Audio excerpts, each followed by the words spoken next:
Now, while Bangladeshi Hindus have been facing a rising number of attacks in the past few months since the Yunus government came to power, it seems minorities of other faiths are also now not safe in this country. Local reports suggest at least 17 houses belonging to the Christian Tripura community in Bangladesh's Bandarban district, with unidentified miscreants setting the houses ablaze, while the victims, they were attending Christmas prayers at a nearby church on Christmas Eve. This entire region has long been home to the Tripura community in Bangladesh, but the residents, they allege that they were forcibly evicted several years ago during the Awami League regime. The community returned and rebuilt their homes following the fall of the Hasina government. However, this entire incident has raised tensions in the region and raises big questions. Who will protect Bangladesh's minorities? This comes as Yunus continues to face pressure from United States to ensure the protection of minorities.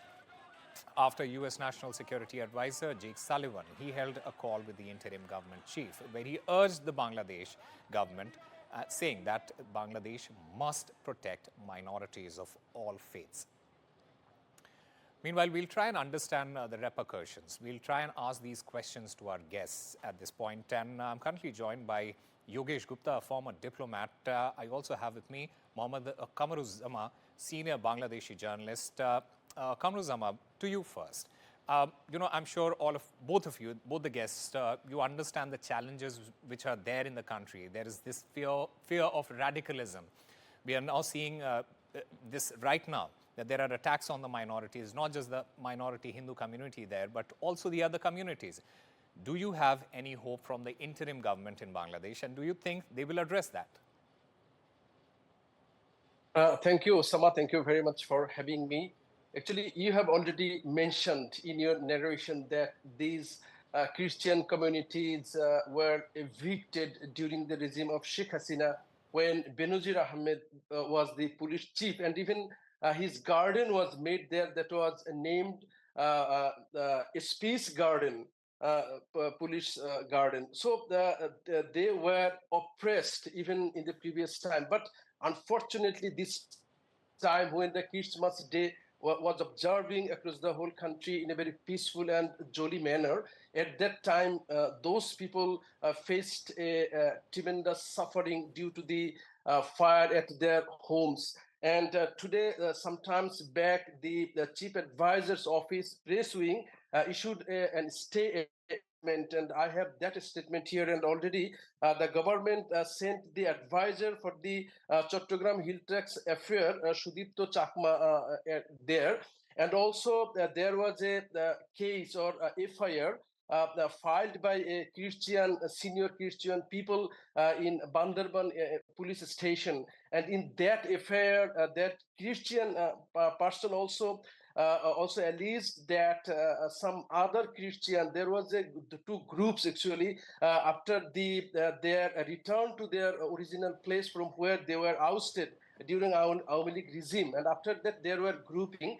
And that FIR recorded that one group might have the involvement in this fire. Actually, now the government is determined to conduct a very proper investigation, and after that investigation, we can understand what actually happened. But people now, whole people are expecting that this government, especially after different incidents, now the Christian communities, they are raising tensions.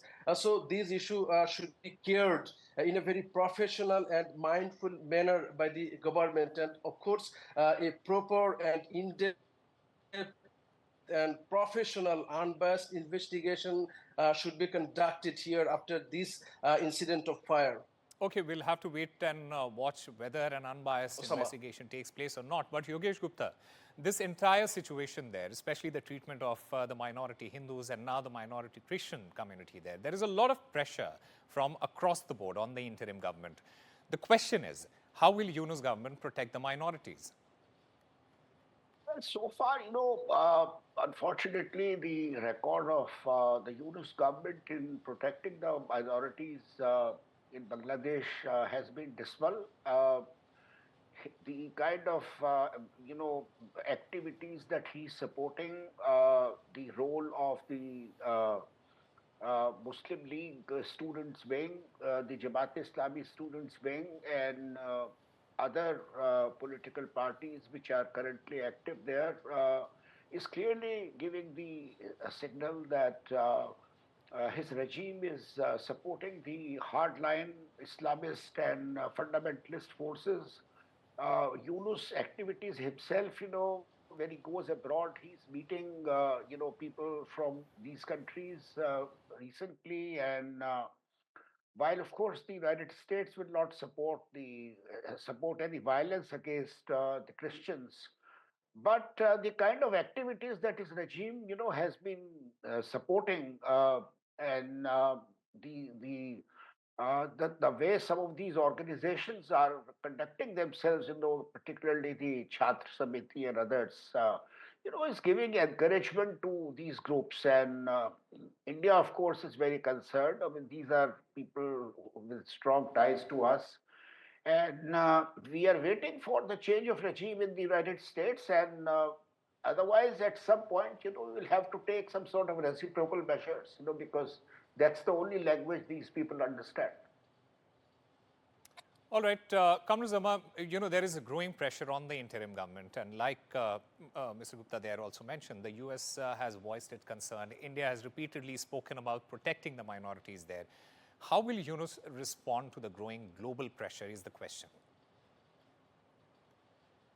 Yes, thank you very much for this good question. Actually, Dr. Yunus has already several times stated and assured that it is the responsibility of this interim government, that is the outcome of a massive upsurge, and people expectation is to establish rule of law, justice everywhere. So the people's expectation to Dr. Yunus is very high. That's why Yunus has already assured several times. Actually, the problem is that just after the coming to power, Dr. Yunus as an interim government, the expectation of the whole world has also increased, because he is a very global figure. And if you know that during the regime of Sheikh Hasina, in the 15 years regime, there were dozens of incidents of attacks, killings, on minority Hindu communities. Even hundreds of Hindus' houses were captured by the Awami Leaguers. So at that time, actually, the response of the even global community was not so high. Even people were not aware of that, and local media even at that time didn't able to report freely. So now the global audience came to know about any incident regarding here. So the pressure is high. And but we Kamruzzaman, expect that the point is, will these assurances that the Yunus government has been making, will it actually turn into actions? And that is something that we'll have to wait and watch. Gentlemen, stay with us, because another crucial story. We'll come. Yes, absolutely. We'll come to you. Another crucial story that we are tracking at the moment from Bangladesh. Dhaka has inaugurated one of its most significant projects under the China Proposed Belt and Road Initiative, Bangladesh's largest railway, Padma Bridge Rail Link project. The railway, known locally as the Dream Road, it stretches approximately 170 kilometers and was built by the China Railway Group Limited and funded by the Export-Import Bank of China. Following its opening, travel time between the capital Dhaka and the southwestern city of Jashore will be reduced from the original 10 hours to just 3 hours. Now, while the rail link began construction in the July of 2018 under the Hasina regime, its inauguration under the Yunus government, it highlights Beijing's strong ties with Dhaka, while ties with New Delhi, that remains strained. And I still have with me Kamruzzaman, senior journalist, and Yogesh Gupta, former diplomat there. Yogesh Gupta, just, what are the strategic implications that we are looking at here, especially with this project and its reference to India, given its geographical proximity to Bangladesh? China has been trying to expand its cooperation with the Bangladesh for quite some time, and this was one of the projects funded by China, its Export-Import Bank, and certainly these Chinese intention always has been to reduce India's role and influence in Bangladesh. And these projects are aimed at reducing India's influence and expanding China's own influence in that region. Uh, Besides the connectivity projects, China has also been supporting, certain defense-related projects, certain military-related projects in Bangladesh. So its intention always has been to build up its own ties and to reduce and weaken Bangladesh's, influence with India, its relationship with India. So we will have to see how this project impacts our Bangladesh's ties with India, how it impacts our strategic interest, and what sort of measures we need to take, to safeguard our interests. Right, Kamruzzaman, India and China, they have not really been on the same page for some time. It's only very recently that after the delimitation exercise in Depchong and Depsang, that India and China have started and initiated a dialogue. Are there any concerns that this project might exacerbate existing tensions between India and Bangladesh?